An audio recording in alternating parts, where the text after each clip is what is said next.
السلام علیکم defence lovers friends, defence updates میں فلپینز کے T-129 اٹیک ہیلی کاپٹرز کے فلی مشن کیپیبل ہونے سے متعلق اپڈیٹ پر بات کریں گے۔ امریکہ کی طرف سے high mobility artillery rocket system کی یوکرین کو ڈلیوریز، بھارتی کمپنی کو انڈین نیوی کا کانٹریکٹ، ترکی کی سیلف پروپیلڈ ہوئٹزر، کینیڈا اور ساؤتھ کوریا سمیت دیگر اہم بین الاقوامی دفاعی خبریں بھی اس ویڈیو میں شامل ہوں گی۔ So let's start.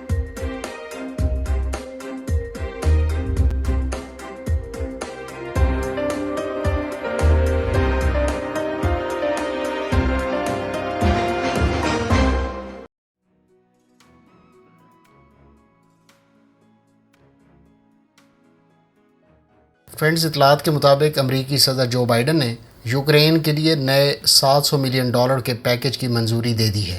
Us package کے تحت یوکرین کو لانگ رینج ٹیکٹیکل میزائلز اور گائیڈڈ راکٹس کے علاوہ high mobility artillery rocket system deliver کیا جائے گا۔ واضح رہے کہ لاک ہیڈ مارٹن کے تیار کردہ اس سسٹم میں گائیڈڈ راکٹ کو 70 کلومیٹر اور ٹیکٹیکل میزائل کو 300 کلومیٹر رینج پر فائر کرنے کی صلاحیت موجود ہے۔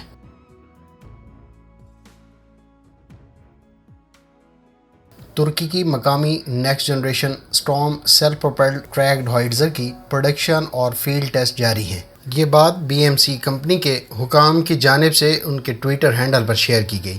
اسٹارم نامی اس ہوئٹزر پر ایسلسان کا نیا سسٹم نصب کیا گیا ہے۔ اس ہوئٹزر کو فرٹینا 2 بھی کہا جاتا ہے۔ گزشتہ برس 6 ہوئٹزر ٹیسٹنگ کے لیے تیار کی گئی تھی، جبکہ اس سال بھی اس کی پروڈکشن جاری ہے۔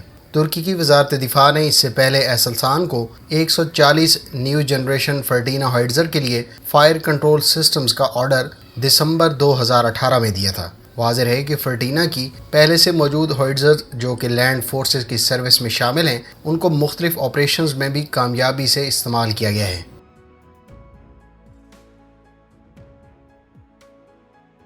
ساؤتھ کوریا کی حکومت کے بارے میں کہا گیا ہے کہ کینیڈا کی فوج کے آرٹلری راؤنڈز کے سٹاک کو سہارا دینے کے لیے وہ اس کو 155 ملی میٹر کے 1,00,000 آرٹلری راؤنڈز فراہم کرنے پر غور کر رہی ہے۔ اس سے پہلے کینیڈا نے ہزاروں کی تعداد میں 155 ملی میٹر کے راؤنڈز یوکرین کو فراہم کیے تھے۔ دوسری جانب ساؤتھ کوریا تقریباً $2.4 ملین مالیت کے ہیلمٹس، بلٹ پروف ویسٹ اور کامبیٹ راشنز یوکرین کو 2 مختلف فیزز میں بھی ڈلیور کر چکا ہے۔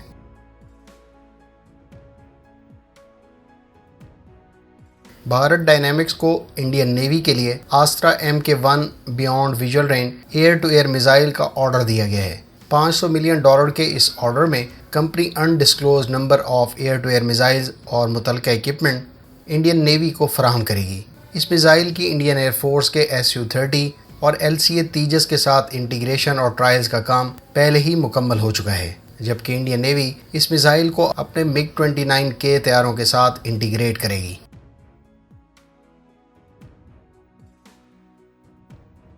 یونان کی حکومت اس بات پر ایگری ہو گئی ہے کہ وہ یوکرین کو اپنی BMP-1 infantry fighting vehicles Ukraine کو بھیجے گا، جبکہ اس کے بدلے میں جرمنی یوکرین کو اپنی KF-41 انفینٹری فائٹنگ وہیکل یا پھر دوسری قسم کی آرمرڈ وہیکلز فراہم کرے گا۔ اس سے پہلے جرمنی پولینڈ کو بھی T-72 یوکرین کو فراہم کرنے پر اپنے لیپرڈ ٹینک ڈونیٹ اور فروخت کرنے کا اعلان کر چکا ہے۔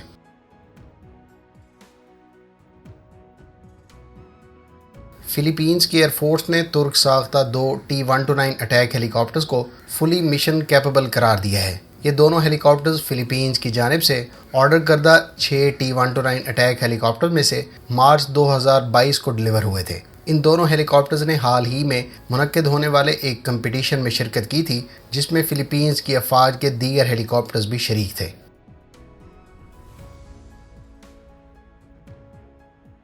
رائل تھائی آرمی نے امریکی ساختہ بلیک ہاک ہیلی کاپٹر کے 9 مزید یونٹس خریدنے کا اعلان کیا ہے۔ اس سے پہلے تھائی لینڈ کو مختلف ویریئنٹس کے 21 بلیک ہاک ہیلی کاپٹرز 2020 میں ڈلیور کیے گئے ہیں۔ یہ تمام 9 سیکورسکی UH-60A بلیک ہاک ہیلی کاپٹر ریفربشڈ ہوں گے۔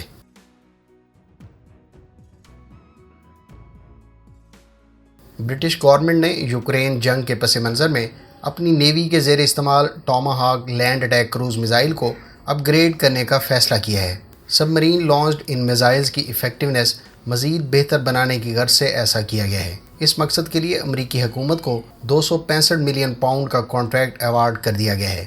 واضح ہے کہ برطانوی نیوی کی سب مرین کو انہینسڈ بلاک 5 سٹینڈرڈ کے ٹاماہاک سے اکوپ کیا جائے گا جو 1000 میل سے زائد کی رینج رکھتا ہے۔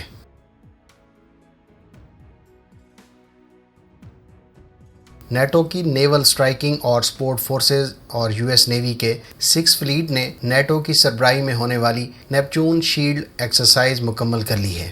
اس 2 ہفتوں پر مشتمل ایکسرسائز میں نیٹو کے 25 ممالک اور پارٹنر نیشنز نے شرکت کی۔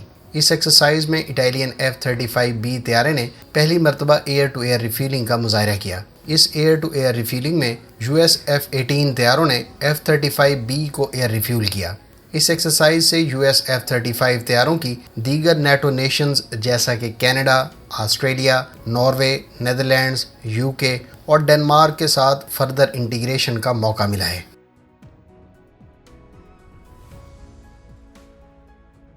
ترکی کے صدر رجب طیب ایردوان نے کہا ہے کہ ہم نے یونان کے ساتھ ہائی اسٹریٹجک کونسل سمجھوتا منسوخ کر دیا ہے۔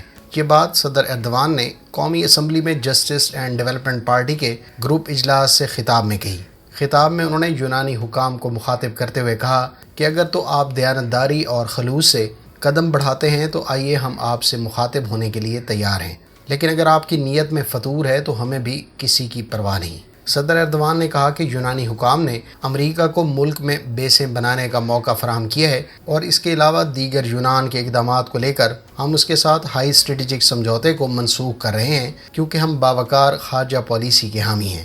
صدر ایردوان نے یونان کو مخاطب کرتے ہوئے کہا کہ جب آپ کے دل میں آتا ہے آپ تیاروں کے ساتھ مظاہرے کرنا شروع کر دیتے ہیں، آخر آپ کر کیا رہے ہیں؟ ذرا ہوش کے ناخن لیں، کیا آپ نے ماضی سے کوئی سبق نہیں سیکھا؟ پھر جب آپ کو منہ کی کھانا پڑتی ہے تو آپ آہو بکا شروع کر دیتے ہیں۔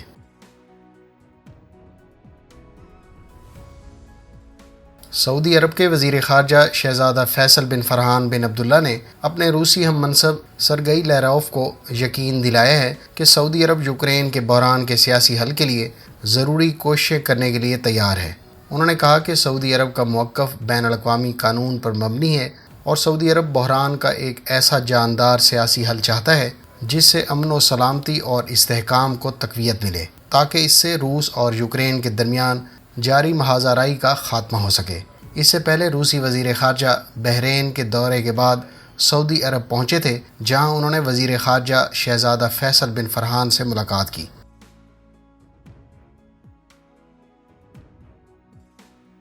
سویڈش کمپنی ساب کو Carl Gustaf M4 anti tank missile کے لیے کانٹریکٹ ایوارڈ کیا گیا ہے۔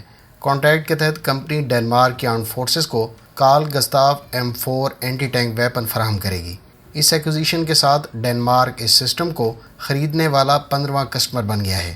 اس سسٹم کی زیادہ رینج 1000 میٹر تاہم ایفیکٹو رینج 700 میٹر بتائی گئی ہے۔ فرینڈز، یہ تھیں آج کی ڈیفنس اپڈیٹس۔ امید ہے اس ویڈیو سے آپ کی معلومات میں اضافہ ہوگا۔ ملتے ہیں نیکسٹ ویڈیو کے ساتھ، اپنی دعاؤں میں یاد رکھیے گا۔ اللہ حافظ۔ پاکستان زندہ باد۔